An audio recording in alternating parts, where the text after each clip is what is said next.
Welcome to Constituting America's Constitutional Chats. We're so honored to have you with us here today, and I'm going to turn it over to you for some opening comments on the oversight and investigation powers of the U.S. Congress. All right, thank you very much, Kathy, and welcome everybody both online and in the audience. So everybody has probably seen a contentious hearing on television, either on a news show or on C-SPAN, and they almost are always dealing with a collision between the interests of Congress and the interests of the executive branch. And there's usually a lot of fireworks, a lot of finger pointing, a lot of finger wagging, a lot of pounding of the table, and a lot of other pyrotechnics that happen. And most of that is a very small portion of what really happens in oversight and investigations in Congress, but those are the ones that get our attention. And it stems from a very long legal history of what happens with Congress. First thing, U.S. Constitution. There's nothing in the Constitution that says anything about how Congress should look over the shoulders of the executive branch, but there's a lot of things that are implied. In the first instance, in Article 1, Section 1, it talks about that all legislative powers are vested in Congress. So the first step is you just don't wake up one morning and decide to have a bill on something. You want to have, you have to say, well, is there a need for some piece of legislation to address an issue? So Congress needs to do research. It needs to look into, are there existing programs? Are those programs actually doing what they're intended to do, or do we need to either continue to improve the legislative structure for that program or hold some bureaucrat or official accountable for not doing what they're supposed to do? The other part is, of course, Congress is the appropriator. And so just like in any other field, you want to know where your money's gone, how it's being spent. So the implication is that Congress should have oversight responsibility. There's also Section 1, or actually Section 8, Clause 18 under Article 1, which talks about that Congress, it says here, to make laws which shall be necessary and proper in carrying into execution the foregoing powers. So once again, if something is supposed to be happening, Congress needs the ability to ask those questions. So all the way back to the Constitutional Convention, George Mason actually brought up the issue that Congress must possess inquisitional powers, was his term. And then as we start going into the actual Congress itself, ironically, the very first congressional oversight was actually the, at that time, now would be the head of the budget, but at that time was the Commissioner, Superintendent of Finances under George Washington. He actually asked Congress to look over his shoulder and say, I need to be cleared. People are raising questions about how I'm conducting my office. Please hold a hearing and look at the documents and clear my name, basically. So ironically, the very first interaction between the Congress and the executive branch was the executive branch saying, please help us. So during part of this, James Madison, who was a member of the Congress at the time, said the House should possess itself in the fullest information in order to do justice to the country and to the public officers. So again, implication and common sense, but not in the Constitution. So a lot of people remember the Battle of Little Bighorn, horrible battle, 274 soldiers and Custer killed. But people forget there was a Battle of the Wabash, again, back in 1791, where over 623 soldiers were killed. Actually, the single worst military disaster with Native Americans in the history of America. And so the commander of that, which was a guy by the name of General Arthur St. Clair, he was held to account. That was the first true oversight hearing that took place in 1792, where Congress decided to look into his actions. He was ultimately vindicated and exonerated, but it was the first time that Congress sat down and said, okay, something horrible happened. What happened? Is there anything we can do about it? So that was the first one. So coming out of that, Congress, of course, can't run without a big owner's manual. This is the House Committee of House Rules. And so in there, you have Title 9, Clause 2 goes on for 7 pages, actually outlines in detail what Congress can and can't do regarding overseeing the federal government. And so some of the things, again, get into looking at how the money is spent, looking at existing legislation and how effective it is, how effective it's being implemented. But also the other piece of the puzzle is looking into issues that may be arising in the future, which also may require legislation. So everything relating to oversight has either to do with money or with legislation. And so the Congress is moving along, and then in 1821, they take their first enforcement action. This is an interesting one. This is Anderson versus Dunn. So Anderson is a lobbyist, early lobbyist, and he's trying to buy off members of Congress. And so Speaker Henry Clay asked the sergeant at arms at the time, a guy named Dunn, to go and arrest Anderson, haul him before the Congress so he could be basically censured. And what happens is Anderson says that he's been kidnapped and takes this to the courts. So unanimous ruling, Anderson versus Dunn, 1821, they say that Congress has the right to arrest and to admonish and to hold in contempt people who are not members of Congress. So that's the very first time where the Supreme Court steps forward and says, there's something going on here that Congress should be able to do. We go all the way now to Barenblatt versus United States, 1959. This is House Un-American Activities Committee. So in this case, it's a witness that refuses to testify or give names or basically answer questions. He's held in contempt. He takes it to the Supreme Court. In this case, the divided Supreme Court says, once again, Congress has the right to gather information, and people who do not adhere to basically cooperate can be held in contempt. So as we get into some of the things that happened under the Trump administration, what's happening now under the Biden administration, this whole area of contempt and the way the administration and the executive branch and the legislative branch interact is a big deal. And these court cases and these precedents are basically guiding this thing. So with all that said, what really happens? When I was the associate administrator of the Federal Aviation Administration, I was doing government industry relations. We would actually go up to the Hill and say, we have new technology in aviation safety. We'd like you to hold a hearing on this so that we can explain it to you, explain it to the public, and get hopefully appropriate money and guidance to implement it. So we would, just like that superintendent of the finances way back under Washington, we would initiate oversight to, and then there are other times where some horrible plane accident would happen and Congress would call us up and say, well, we want to look into the current rules and regulations dealing with aviation safety. Can we, and see what needs to be done further? So there'd be a lot of cooperation. No finger wagging, no pounding the table. Very much, we were both on the same side. With one senator, I said, who was a very much on the opposite side of the political spectrum, I said, we're on the same side. And he says, how's that? I said, we both want everyone who steps on a plane to safely step off a plane. And so he said, okay, that makes sense to me. So we were able to be very cooperative with our oversight committees. And that's really how most of these things work, is that you have members of Congress who are interested in accountability. You have people in the executive branch interested in having more resources or clarification on their authority. And so there's a lot of cooperation. In fact, one of the big things is there's actually fellowships where members of the executive branch are actually delegated to and assigned to committees on Capitol Hill to basically provide that additional expertise and provide that behind the scenes relationship building, so that an oversight hearing is, except for the ones that I said tend to get the news coverage, are truly a cooperative venture for the good of the people.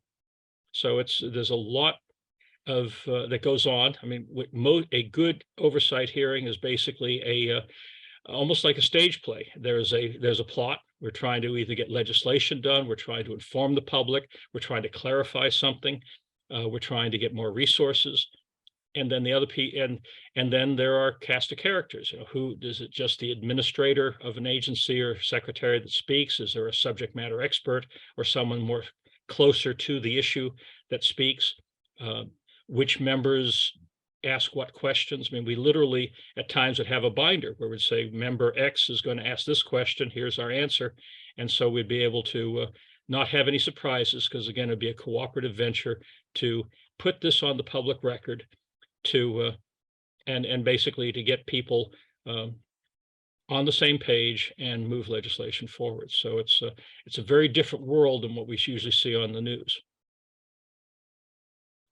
Well, that is a great overview, and I love the different bits of history that you wove in, and especially the point about how the executive branch can often cooperate with the legislative branch and actually request hearings. And that's something that I never really thought that much about until you pointed it out. So thank you. We've got a lot of panelists today with, I'm sure, a lot of questions to get through. And Janine, I want to turn to you first. Okay. Hi. Can y'all hear me? Mm-hmm. Yes. Hello, Scott. How are you? Fantastic. Been following all of your Good. wonderful activities around the U.S. Trying to keep busy. Well, thank you. I agree with Kathy. This was very informative and mesmerizing, really, because it's great to just be able to learn what's going on behind the scenes, because we do often just see what's sensationalized. Mm-hmm. Okay, so what's the difference in oversight and these committees that are happening now to look into, there were all these committees that were formed to look into Trump's actions, the Russian collusion business.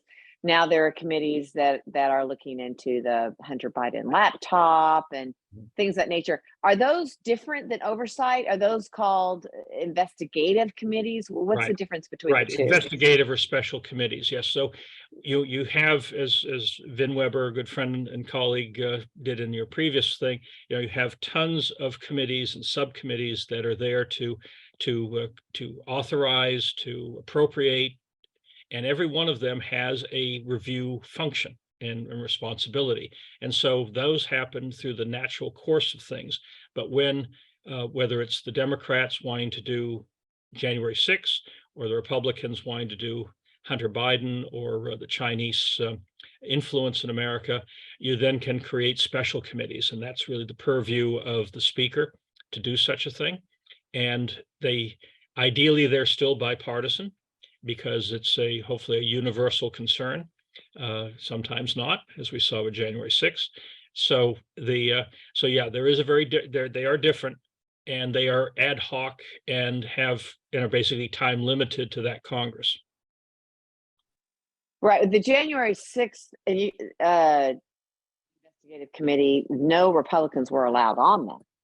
Right. Well, they were, the Republicans that the Republicans wanted were not allowed on them.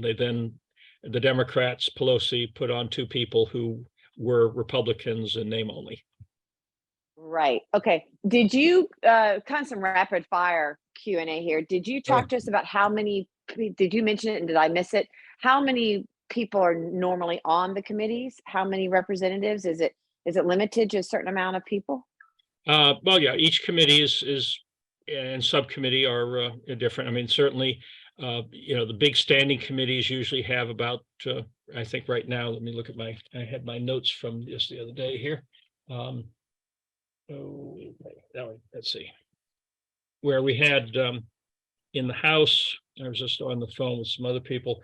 Let's see which one here. There was a committee, let's say, House Energy Commerce Committee, 29 Republicans, 23 Democrats right now on the full standing committee.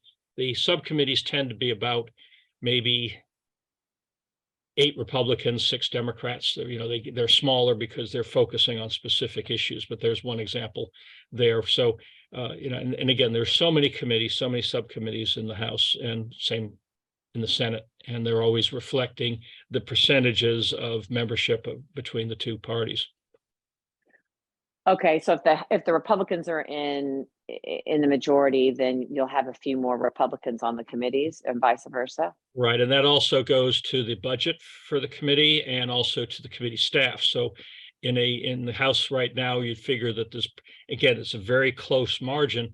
So figure that a House committee, an average a full committee probably has about 20 staffers for the majority and maybe 15 or even down to 10 for the minority. And then when you get down to the subcommittees, usually you get a general counsel and 2 or 3 people for the majority and a general counsel and maybe just one person for the minority. So that's so there's a lot of staff people who, many of them, no matter which party is in office and which person becomes chair of those committees or ranking on those committees, some of them are up there for like their entire career because they become such a known subject matter expert in tax legislation or in aviation or in health breakthroughs or whatever. So where you have a lot of turnover in personal staffs, a lot of these committee staffs have tremendous continuity.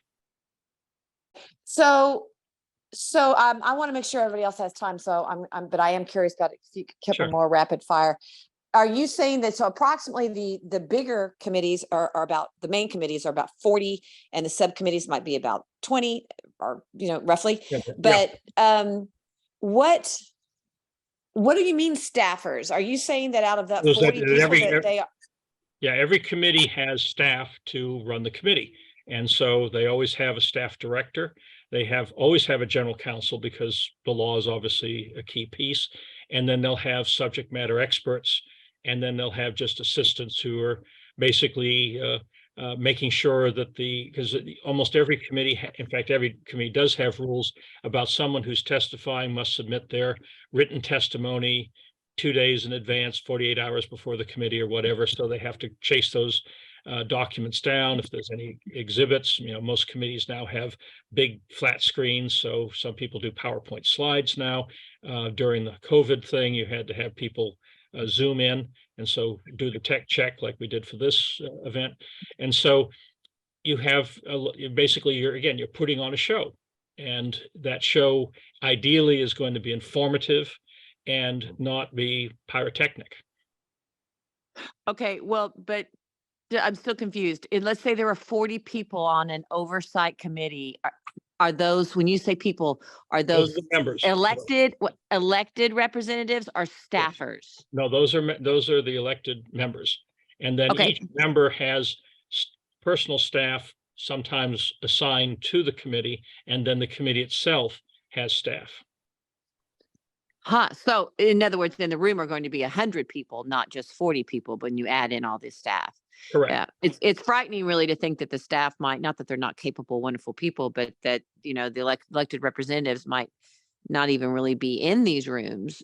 Are they required to show up and be in the rooms? No, I mean, when they are actually marking up legislation and passing legislation that would go to the House floor or the Senate floor, they basically need to be there to vote.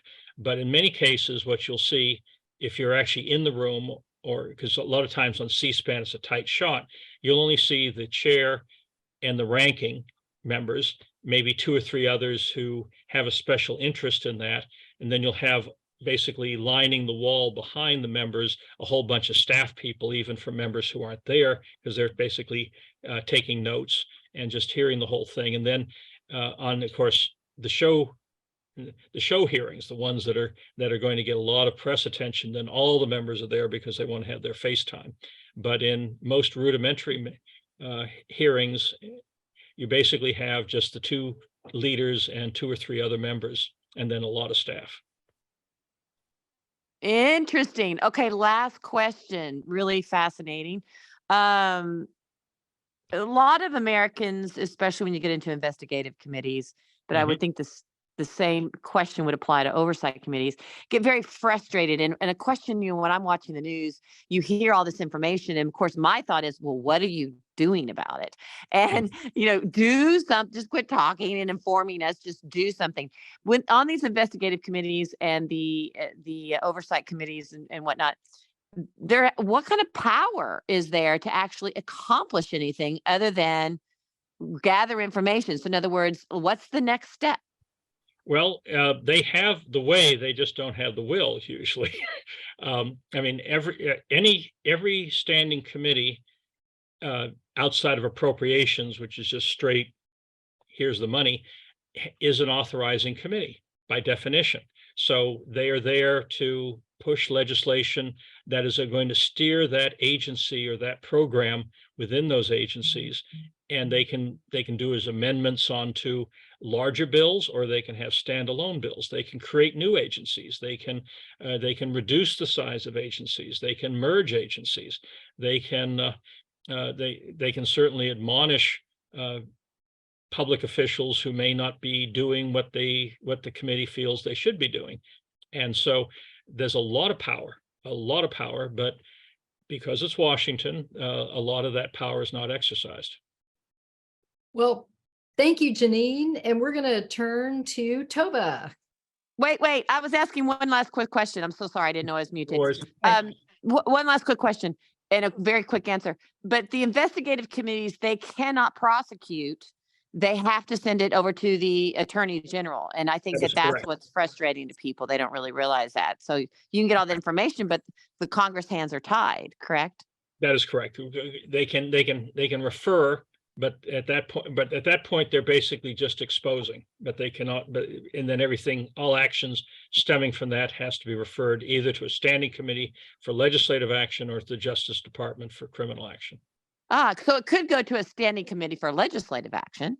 Right. They could say a special committee, let's say the one on China coming up, if they find out that that they determine that there's a lot of bad stuff going on, they could hand off to the House Judiciary Committee, Senate Judiciary Committee, or any other committees that feel that agencies under their jurisdiction need to have legislation or need to have some regulatory change to prevent further mayhem.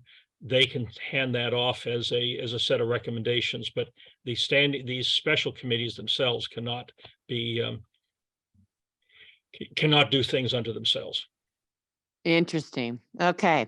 Very fascinating. Thank you so much. I'm going to pass it on. Thank you. Good to see you. Good to see you. Tova?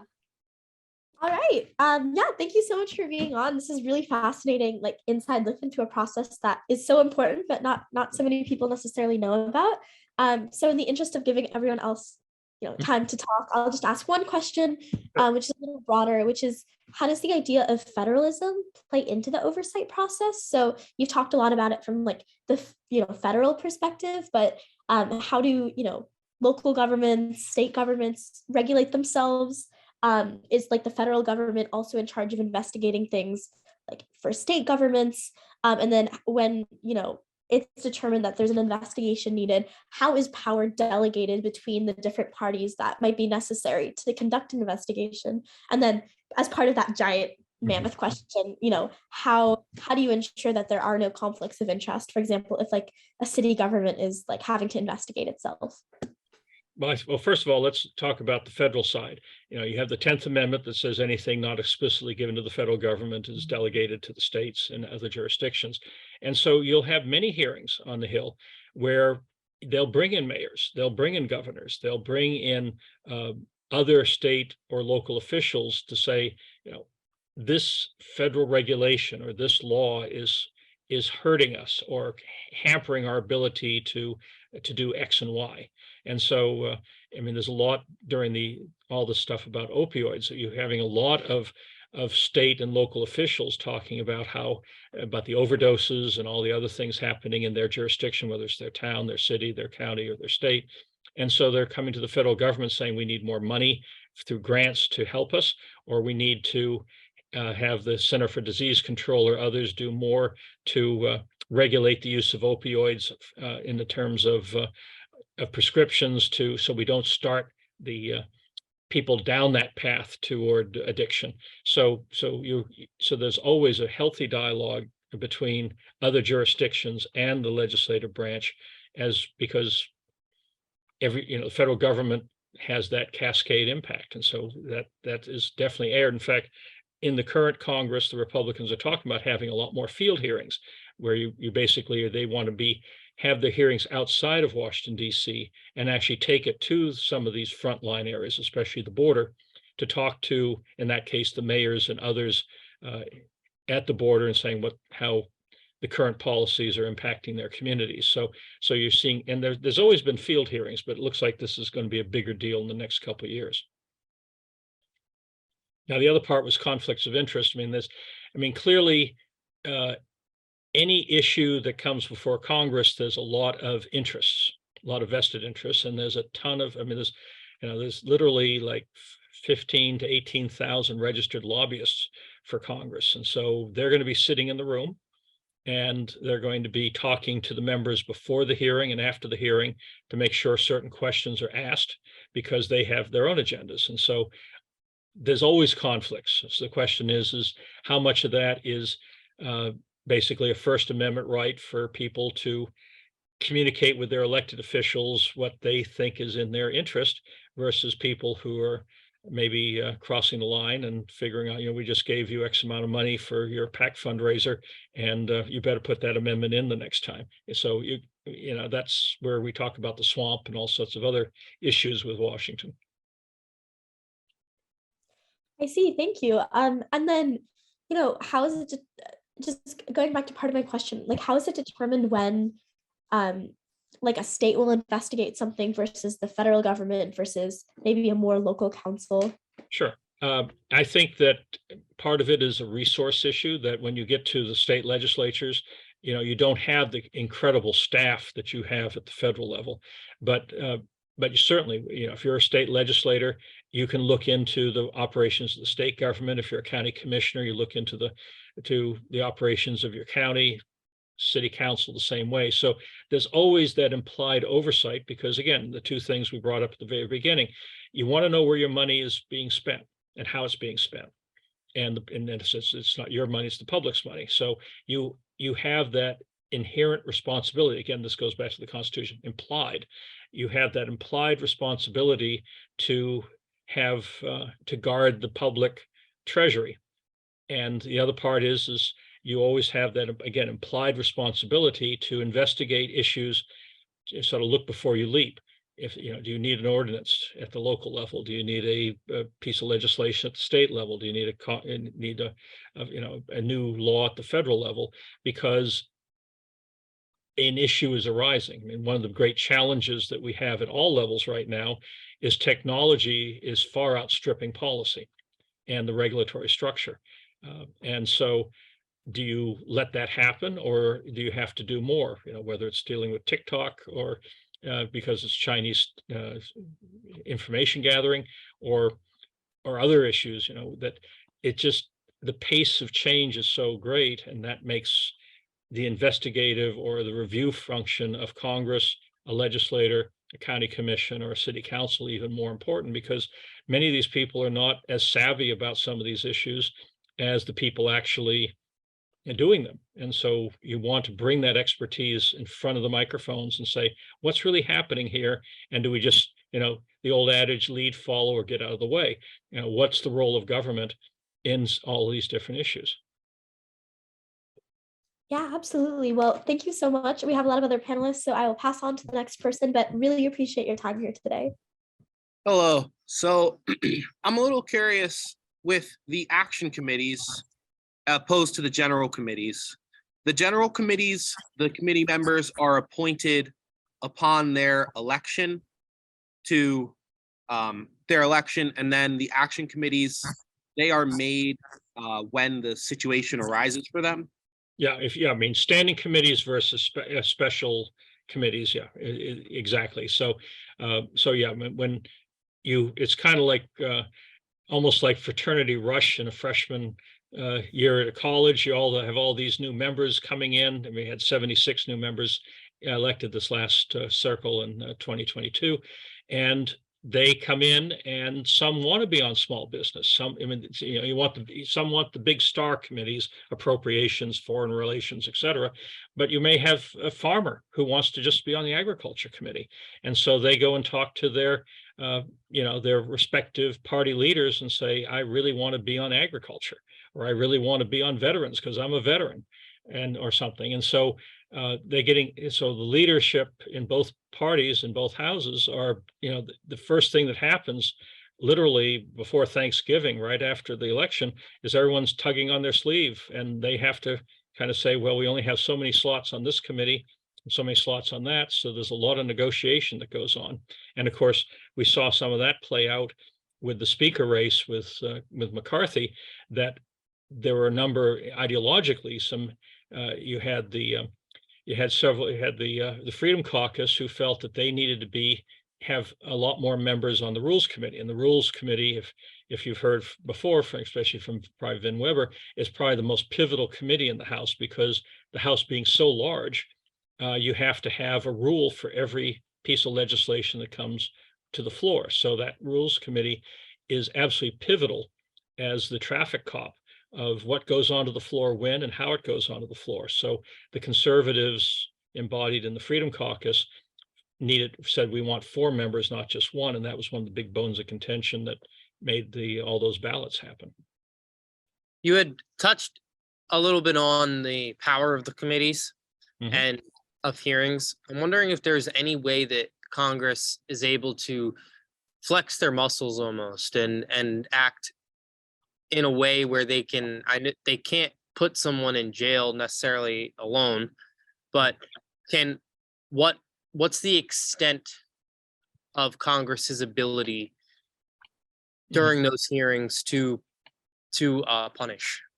Well, actually, in fact, if some of you watch Life, Liberty, and Levine, he's actually spoke to this just this last weekend, where because just like the case I referenced earlier from 1821, the sergeant at arms is empowered to arrest people. The sergeant at arms is empowered to bring people before the Congress, and very rarely has Congress used that power. So they do not, if they feel that somebody's being uncooperative or violating a subpoena, right now they go to the Justice Department, and depending on which party the Justice Department is, they either cooperate or not. But the Congress actually, with their sergeant at arms in the House, has the ability to enforce, at least to that extent.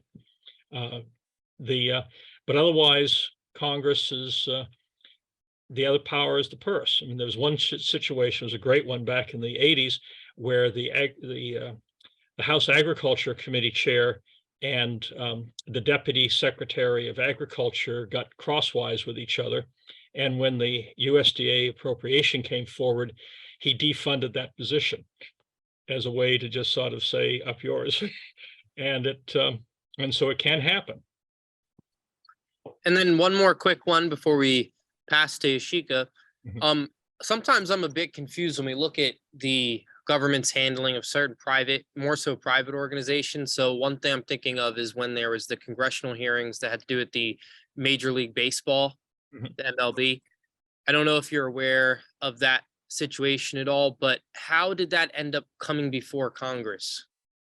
The Congress can basically, because they have that broad legislative authority, they can say, is this private entity need regulation, need laws to somehow be dealt with, or under broad laws like civil rights law, labor laws, or whatever, does this fall under federal jurisdiction in any way? So they can bring, whether it's the IT execs or the heads of different sports before them, and say, we're getting a lot of constituent mail on this practice, and we want to hear from you about it. And whether, again, back to lead, follow, or get out of the way. Do we just leave you be with your doing what you're doing, or is there a legitimate federal interest? And sometimes you have to have a hearing to explore that. And you may not know exactly, but if you're aware of the Microsoft hearings when there was so did Congress invoke the antitrust? Okay, yeah, antitrust can only be done by the executive branch, but they can certainly amplify it and say, well, members, and again, if you watch some of these hearings, members will, even though ideally the witness is going to talk the most. Members tend to talk the most. And so they will muse and say, well, I think this is something that needs to be looked into. So they're sending unofficial signals or rhetorical signals to the executive branch that something should be done here. Okay. And now pass to Yashika. All right. Hello, Mr. Faulkner. It has been so interesting hearing about how you answer these questions. You're very well articulated. And I know we have a lot of questions, so I'll try to just fit in one question. Ask away. Yes. Okay. So your position as a CAO included congressional oversight over programs that the government was funding. So how did that process work? And what was the criteria for assessing whether or not the program was fulfilling its purpose? Okay, well, actually, as the Chief Administrative Officer of the House, I was in charge of all things that were not legislative in nature. So I was actually like the COO of the House of Representatives. And because the House appropriates, I was actually the CFO of the entire legislative branch, being the Senate, Library of Congress, Botanical Gardens, and the police. So I was actually had my own oversight committee where they asked me questions, where I'd come in. And of course, this was back in the 90s when I was brought in to basically drain the swamp, because there were a lot of major scandals in the early 90s. And so myself and my team was brought in to basically make the scandals go away and make sure they never happened again. And so, in fact, the second edition of my book, which is my memoir on this, is I recommend to people who want to get into that, because this gets into great detail, including detail about those oversight hearings, where the members, House, both Republican and Democrat, would say, okay, you were saying that you were going to privatize this, how's it going? Or you said you were going to bring the cyber Congress, and you're spending $36 million of our legislative appropriations to bring Congress from the 18th century into the 21st. How's it going?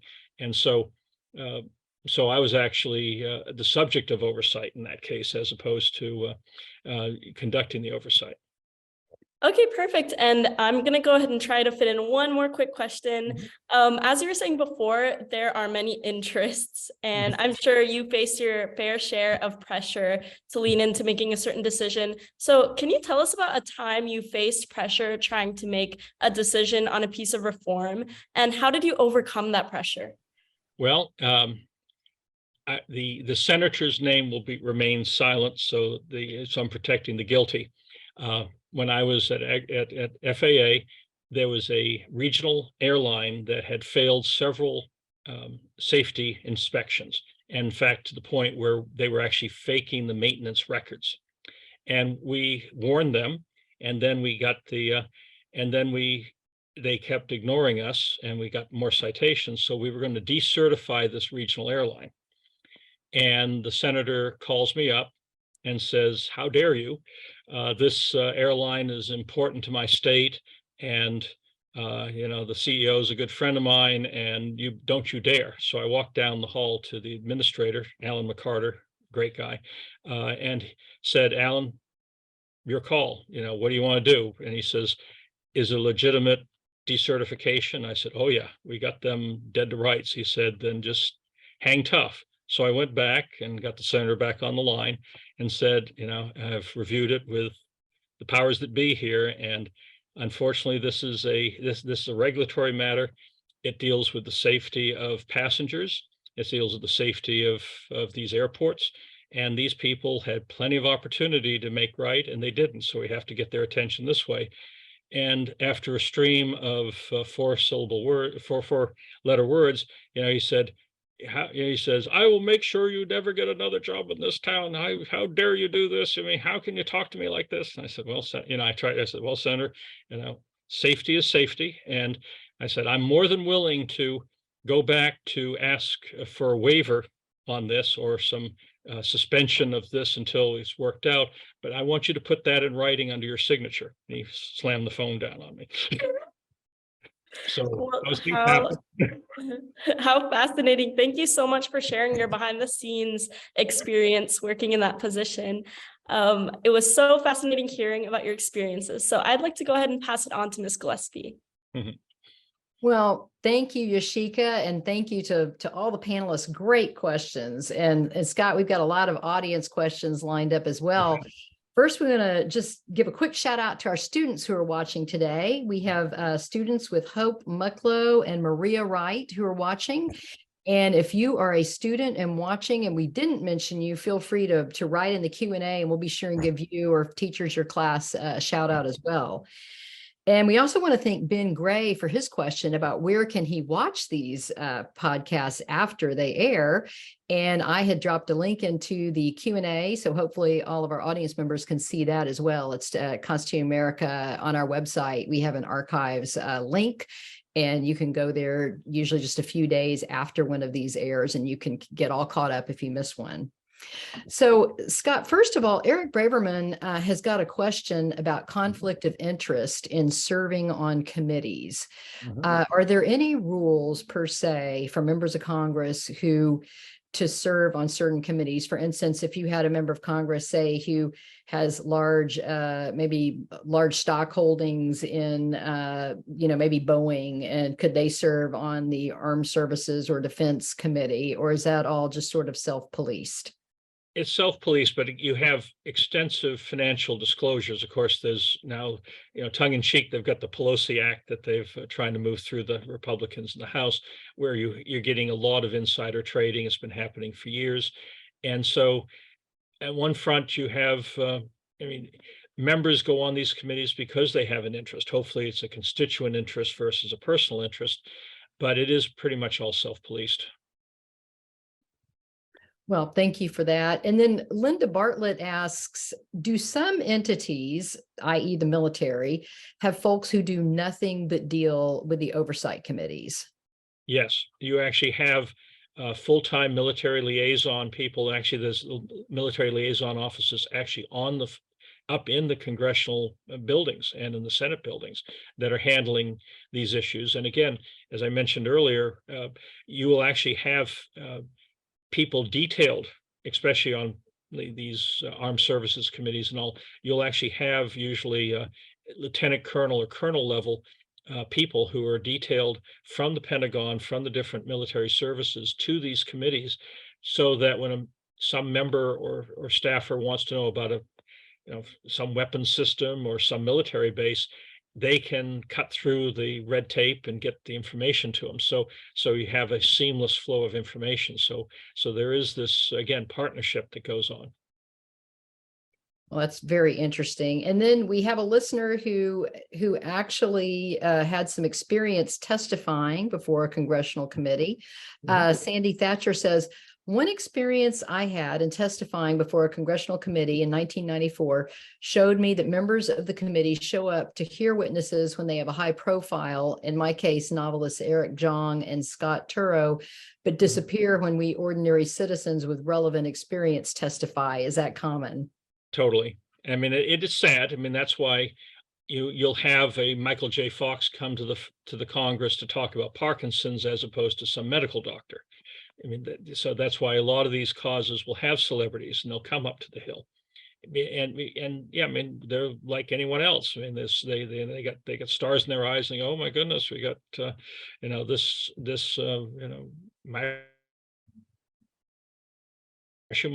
Matthew McConaughey showing up here to talk about something, and they all show up. So it is. I mean, as I mentioned earlier, you'll have the ranking member in the chair and maybe 2 or 3 other members, but otherwise the room's empty except for the audience and the staffers. And then Sandy also, and just to interject, I mean, sometimes it's because members are on several committees and several subcommittees. There may be conflicting ones and they have to choose. Sometimes they're meeting with constituents in their office. Maybe they're of course, most of the times hearings try to happen in the morning because legislative business and all that starts in the afternoon. And of course, there aren't that many people on the floor, so people can be in their hearings. So, you have a lot of multitasking going on. So in some cases, members are cynical and lazy. In other cases, they're just busy. And so again, if your member you're not seeing them on certain committees, ask them, call them up or text them, email them and say, I didn't see you on this committee and I'm interested in it. Why weren't you there? And hopefully they'll give you a good answer. Yeah, no, I remember being a chief of staff on the Hill. I mean, my boss would have 2 different committees, simultaneous hearings, and maybe 30 constituents showing up from the district who wanted to meet with him. And the challenge for the members of Congress is to decide, you know, where do I put my time and where do I go? And usually it comes down to meeting with the constituents who have traveled up to meet with him if we couldn't schedule it at some other time. But Sandy Thatcher also asked an interesting question that I think highlights the difference between some of the state legislatures and the US Congress. Do House speakers ever appoint members of the other party as chairs of committees, as the current Speaker of the House here in Texas has done? Can you think of a time? I can't think of any time in the House or the Senate where that happens, because the partisan divide is pretty clear. And then John King asks a question. He says, some people consider the U.S. House a lower house and the U.S. Senate an upper house. What qualifies one house more than the other house when both houses are selected by the same we the people? And what should be done with the 17th Amendment concerning congressional oversight? Have you heard of any oversight activity on the 17th Amendment per se? I'd have to look it up as to what that pertains to. I mean, well, I know you had the 19th was the women vote. So I'm trying to think what the 17th. Well, the 17th Amendment was when they changed the state legislatures when they right. And a lot of people say that was a huge mistake, because the whole point of the Senate is it represents the states. And the moment that, and if you really look at the pre-17th Amendment Senate caliber of senators in the Senate versus the post 17th Amendment, I'd have to say that the state legislators probably did a better job of picking high caliber people than some of the folks that ended up getting elected afterward. But and again, anything is fair game to look at along those lines. But in terms of why one's considered upper house, lower house, I think fact is that the Senate approves presidential appointees, the House doesn't. The Senate approves treaties, the House doesn't. So there's 2 very strategic roles that the Senate has that the House doesn't. Well, thank you for that. And then Dwayne Holub asks, are full-time committee staff primarily from one political party? What you have is each party picks their own staff, but some of these staffers, especially in the more technical committees, even though they're appointed by one party versus the other, they are sometimes the go-to person for both parties, because over time they just become the subject matter expert and have reputations of objectivity as opposed to partisanship. So again, some of the more like there's a person by the name of Ron Ullman, who's the general counsel for aviation on the Senate side, and he's considered one of the top aviation experts in Congress, period. Even though he's on the Democrat side, a lot of people listen to him because he's just been there so long. Well, thank you. And I know we, Tova, we had to go pretty quickly with you at the top. I wanted to go back to see if you have another question, and or Janine, if you have any closing questions. Well, I'll let our student panel, though not everyone's a student anymore. I'll toss it to them, because I took some time at the top. Yeah, so I guess I was wondering, on a more personal note, what sort of got you involved in this whole career path and process, and any advice you might maybe have for younger people who might be looking to get into some similar type of work? Well, I definitely give my parents credit. My dad was a chief wildlife biologist for 36 years with the U.S. government and Fish and Wildlife Service.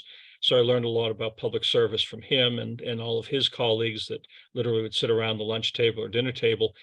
My mom, probably the most important thing that got my path going was in 3rd grade, my dad was assigned to Washington, D.C.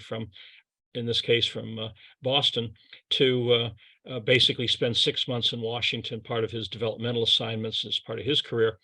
And I'm an only child. We went down, my mom and I went down. The local schools at that time in Northern Virginia were very backward. compared to New Hampshire, because I was part of a university school for the gifted. And so my mom took me out of the school after about third week and homeschooled me. And part of that homeschooling was because she was very active with New Hampshire politics with Senator Norris Cotton. She'd go up to the Hill and drop me off at Senator Cotton's office, Norris Cotton's office, and go and do things. And then the Norris Cotton's people kind of adopted me, and they gave me floor passes to go and sit in the gallery of the Senate, gallery of the House. And so that was my daycare for many days, was sitting there in the third grade, watching the Senate work, watching the House work. And I got totally addicted to it at that age. And so politics and public policy, both because of my dad's role modeling, but literally spending day in, day out for many, many days in third grade, watching this happen and actually getting into it kind of locked me in. Well, that's fascinating. And we have a great wrap-up question here from Dr. Braverman, who asks, is oversight adequate? And you've seen a lot. And just in the closing minutes, Scott, I know you've got some thoughts on oversight reform. Could you tell us a little bit about what you think Sure. about it? There are 73 inspector generals spread out throughout the departments and agencies, and you have the Government Accountability Office, and both of those issue tons of reports each year. And both those reports have recommendations that literally would save tens of billions, in some cases hundreds of billions of dollars within the federal government. And rarely, if at all, are inspector generals brought before any of these oversight committees to talk about their findings. And that just blows me away. I got more, but that's the biggie. Well, thank you. And we want to thank all of our audience for being with us today. And thank you so much, Scott. I mean, we could not have a better expert on oversight and investigations than you. You've spent so much of your career working on it. And I'd like to ask, could you hold up your book one more time and let our audience know the name of it if they want to purchase it? Right. It's Naked Emperors. And because there's more than one up there, for people are familiar with the old childhood story about the naked emperor, there's a lot of them up there. And so this is about the 104th Congress. This is when the Republicans, for the first time in 40 years, take control in the wake of all these scandals. Myself and my team of people, some from politics, some from corporate America, are brought in to basically drain the swamp on the Hill. 75 reforms, all implemented, many of them, most of them bipartisan, probably couldn't be done today. And then this actually, the second edition takes it up through March of 2020. So just as COVID is hitting, it brings it up to date on what was happening. And so it went to number 11 on Amazon. It was endorsed by the Wall Street Journal as one of the top congressional books ever written. And so it's still being used in classrooms around the world. Actually, there's one time, very quick story, I was leading a group of scholars in Beijing, and we went to Beijing University, and the head of the government department said, "Oh, you're Mr. Faulkner." I said, "Yes." He says, "I use your book in my class." So so I bump into people all over the world that have used the book in different classes about legislative behavior in Congress. And so I'm very honored that it's had that kind of legs. Well, thank you for being with us today. And we want to invite everybody to come back with us next week as we wrap it up. We're going to be talking about the House and Senate today and focused on cooperation across the aisle. Does it exist? And how can we have more of it? So thank you so much. And we will see y'all next week. Okay. Bye-bye. Pleasure. Bye-bye.